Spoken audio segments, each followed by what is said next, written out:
আয়েশা মরা মানুষকে লজ্জা করেন, মাথায় কাপড়ে তো ঢোকেন, আর আপনি মহিলা মানুষ, আপনার শরম হয় না? কি করে আপনি ছোটবেলা করে পুরুষের সামনে হাঁটেন, আপনার একটু লজ্জা হয় না কেন?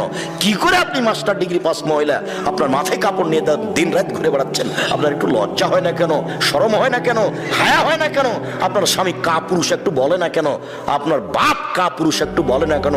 সব মিলে সংসার, বাপ মিলে সংসার, স্বামী মিলে সংসার, স্বামী স্ত্রী মিলে সংসার, লাঠি দিয়ে সংসার, এ কথা মুহাম্মদ সাল্লাল্লাহু আলাইহি ওয়াসাল্লাম বলেছেন, আমি বলিনি। আমি এখানে বলার কিছুই না, কেউ না। আয়েশা একটা মরা মানুষকে লজ্জা করছেন, কথা মনে হয় বুঝাতে পারলাম না। জি, শুকরিয়া, জাযাকুমুল্লাহ খায়ের।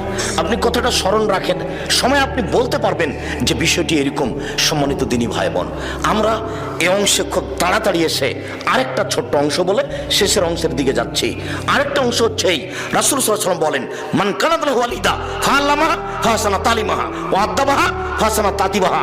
কারো যদি কাজের মেয়ে থাকে, সেজন্য তাকে শিখিয়ে দেয়, সুন্দর শিখিয়ে দেয়, শিষ্টাচার শিখিয়ে দেয়, সুন্দর শিষ্টাচার শিখিয়ে দেয়, তাহলে তার ডবল নেকি।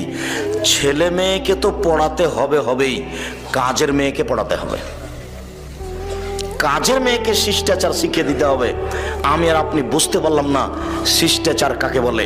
সম্মানিত দিনী ভাই বোন, সেই দিনের হাদিসটা কি মনে আছে যে জাবের রাদিয়াল্লাহু তাআলা আনহু আল্লাহর নবীর সাথে যুদ্ধ করে আসছিলেন, মদিনায় ঢুকবেন, তখন আল্লাহ রাসূল বলেন, এই থামো,